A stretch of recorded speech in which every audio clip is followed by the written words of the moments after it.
दक्षिण एसियाली क्षेत्रीय सहयोग संगठन सार्कको 18औं शिखर सम्मेलनमा सहभागी हुन सबै सदस्य राष्ट्रका कार्यकारी प्रमुखहरू काठमाडौँमा आइपुगेका छन्। भोलिदेखि शुरू हुने 2 दिने शिखर सम्मेलनमा भाग लिन भारतका प्रधानमन्त्री नरेन्द्र मोदी विशेष विमानबाट अपराह्न काठमाडौँ आइपुग्नुभयो।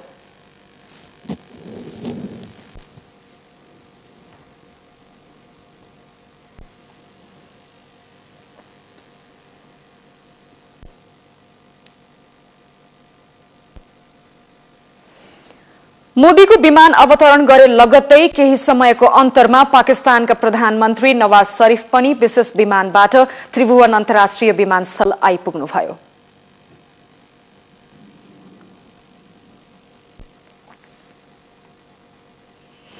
त्रिभुवन अन्तर्राष्ट्रिय विमानस्थलको अति विशिष्ट कक्षमा उपप्रधानमन्त्री द्वय वामदेव गौतम र प्रकाशमान सिंहले उहाँहरूको स्वागत गर्नुभएको थियो।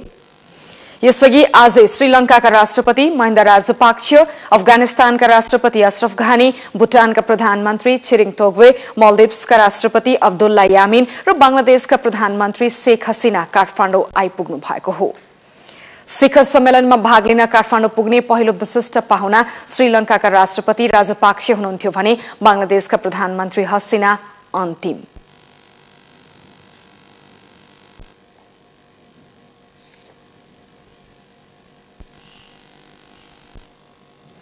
सार्क शिखर सम्मेलनमा भाग लिन काठमाडौँ आएका सार्क राष्ट्रका राष्ट्र तथा सरकार प्रमुखहरूको भव्य स्वागत गरिएको छ। त्रिभुवन अन्तर्राष्ट्रिय विमानस्थलदेखि सोल्टी होटलसम्मको सड़क दुवै छेउमा रहेर विभिन्न भेषभूषा र संस्कृति झल्किने बाजागाजा सहित अतिथिहरूलाई भव्य स्वागत गरिएको हो।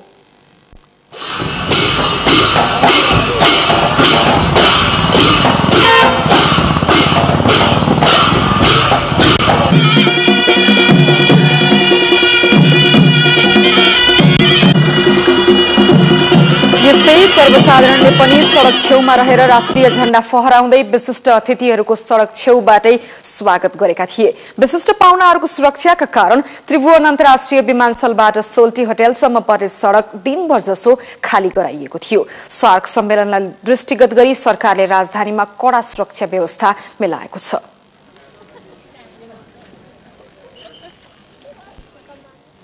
सार्क मन्त्री स्तरीय बैठकमा सार्क राष्ट्रमा व्याप्त गरिबी न्यूनीकरण, आतंकवाद नियन्त्रण, वातावरण संरक्षण लगायतका मुद्दामा छलफल भएको छ।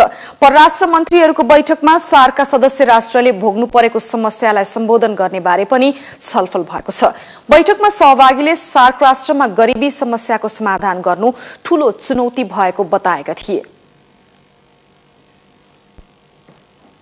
हाम्रो प्रोग्रामिङ कमिटी स्ट्यान्डिङ कमिटीबाट डिस्कसन भएका धेरै कुराहरू, सार्क सेक्रेटारिएटले अहिलेसम्म गरेका काम कारबाहीहरू र अब अगाडि जाने विषयमा अगाडि सारेका अहिलेका एजेन्डाहरूमै आजको छलफल केन्द्रित भएको छ। मुद्दाहरू पोभर्टी एलिभेसनको छ, यो टेरोरिजमलाई नियन्त्रण गर्ने छ, यो वुमेन चिल्ड्रेनको ट्राफिकिङ र भाइलेन्सको अन्त्य गर्ने छ, वातावरणलाई जोगाउने। विदेश मन्त्रीहरूले यस क्षेत्रको गरिबी सम्बन्धी तथ्याङ्क सहितको प्रतिवेदन संयुक्त रूपमा सार्वजनिक गरेका छन्। यसैबीच परराष्ट्र मन्त्री महेन्द्र बहादुर पाण्डेले सार्क सम्मेलनका क्रममा भारतका प्रधानमन्त्री नरेन्द्र मोदी र पाकिस्तानका प्रधानमन्त्री नवाज शरीफ बीच वार्ता हुन सक्ने बताउनुभयो। धुलीखेलमा आयोजित रिट्रिटका बेला वा दुवै देशले द्विपक्षीय वार्ता गर्न चाहेमा भारत र पाकिस्तानका प्रधानमन्त्री बीच कुराकानी हुन सक्ने उहाँको भनाइ छ। प्रधानमन्त्री सुशील कोइराला र भारतका प्रधानमन्त्री नरेन्द्र मोदीको उपस्थितिमा अरुण तेस्रो जलविद्युत लगायत 7वटा विषयमा सहयोग सम्बन्धी द्विपक्षीय सम्झौता भएको छ। सिंहदरबार स्थित राष्ट्रिय योजना आयोगको सभाकक्षमा आयोजित विशेष समारोहमा दुवै देशका प्रधानमन्त्रीहरूको उपस्थितिमा सम्झौता भएको हो। सम्झौतामा पूर्वाधार विकास र ऊर्जा परियोजनाको क्षेत्रमा प्रयोग गर्न एक्जिम बैंक मार्फत 1 अर्ब अमेरिकी डलर बराबर सहुलियत ऋण लिने सम्झौता पत्रमा हस्ताक्षर भएको छ। त्यसैगरी काभ्रेको पनौतीमा अत्याधुनिक प्रविधियुक्त राष्ट्रिय प्रहरी प्रतिष्ठान निर्माणका लागि भारतले 8 अर्ब 79 करोड रुपैयाँ बराबरको अनुदान सहयोग गर्ने उल्लेख गरिएको छ। यस्तै परम्परागत चिकित्सा प्रणालीको विकास र युवाको क्षमता अभिवृद्धिको क्षेत्रमा द्विपक्षीय सहकार्य गर्न दुवै देश सहमत भएका छन्। यसै गरी दुई देशका जनताबीच मैत्री सम्बन्ध विकासका लागि पर्यटन तथा आतिथ्य सत्कारका क्षेत्रमा द्विपक्षीय सहकार्य विस्तार गर्ने सम्झौतामा पनि सम्झौता भएको छ।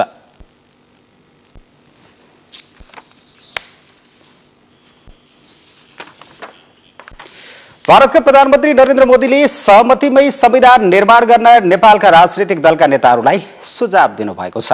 सार्क सम्मेलनमा सहभागी हुन काठमाडौँ आएका प्रधानमन्त्री मोदीले आज वीर अस्पताल स्थित ट्रामा सेन्टरको उद्घाटन गर्ने क्रममा सहमतिको संविधान ल्याउन नेताहरूलाई आग्रह गर्नुभयो।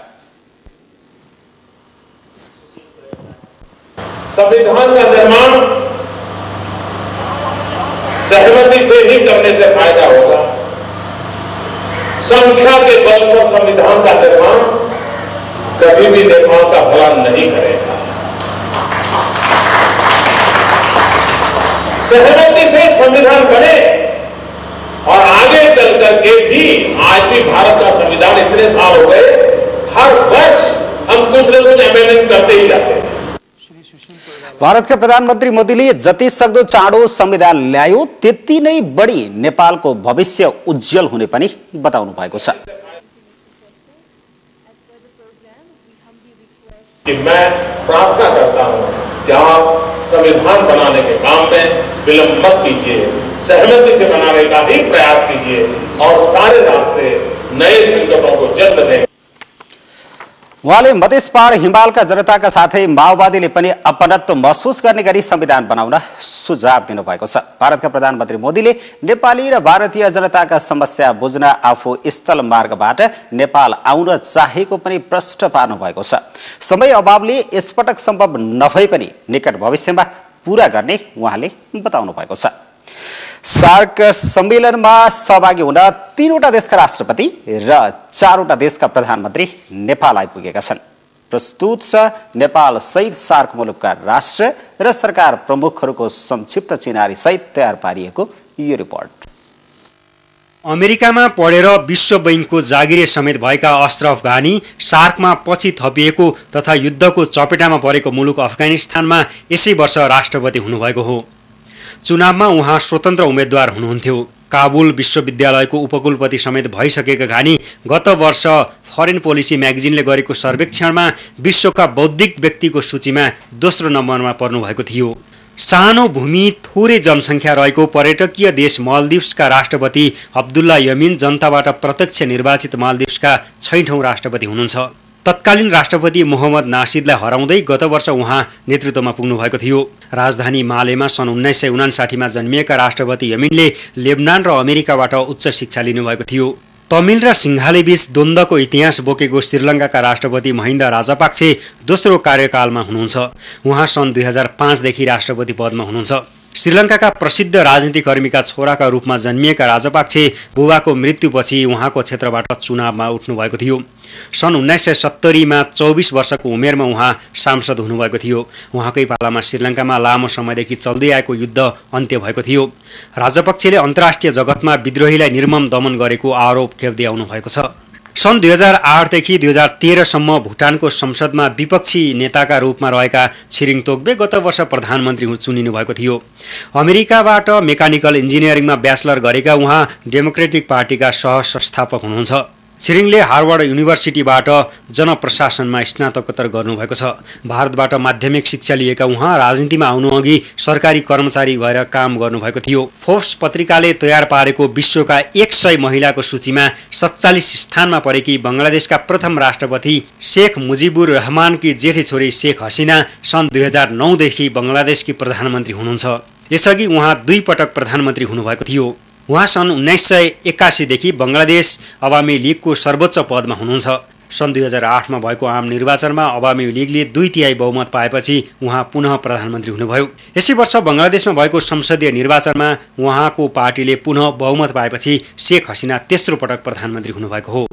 पाकिस्तान पिपल्स पार्टीलाई हराउँदै पाकिस्तान मुस्लिम लीग एनले जितेपछि नवाज शरीफ गत वर्ष प्रधानमन्त्री बन्नुभएको हो। सन् 1980मा राजनीतिमा प्रवेश गरेका शरीफ 10 वर्षपछि नै पाकिस्तानको प्रधानमन्त्री बन्न सफल हुनुभयो। उहाँ सन् 1990 र 1997 मा समेत प्रधानमन्त्री हुनुभएको थियो। सन् 1999 मा तत्कालीन सैनिक शासक जनरल परवेज मुशर्रफले शरीफलाई सैनिक कू गरी हटाउनु भएको थियो। उहाँकै शासनकालमा पाकिस्तानले पहिलो पटक आणविक हतियारको परीक्षण गरेको थियो। अधिकांश समय सैनिक शासन चल्दै आएको पाकिस्तानमा राजनीतिक दल र सेनाबीच पटक पटक द्वन्द्व चल्ने गर्छ। 3 दशकपछि एक दलको मात्र बहुमत पाएर भारतका प्रधानमन्त्री बनेका नरेन्द्र मोदी पछिल्लो समय विश्वकै चर्चित नेतामध्येका एक राजनीतिक कर्मी हुनुहुन्छ।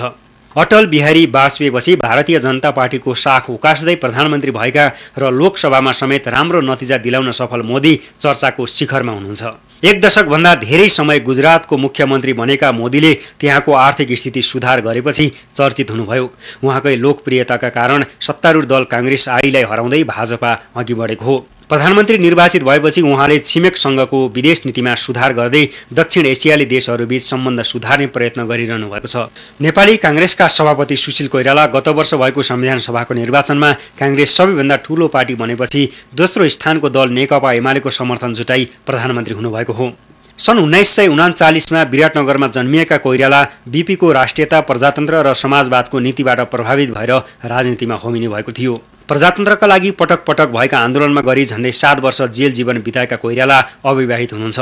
सोशलिस्ट इन्टरनेसनलका बैठकहरूमा सहभागी कोइराला प्रधानमन्त्री भएपछि सम्पत्तिका नाममा मोबाइल मात्र सार्वजनिक गरेपछि चर्चामा आउनुभएको थियो। कान्तिपुर समाचारका लागि अनिल थापा, काठमाडौँ।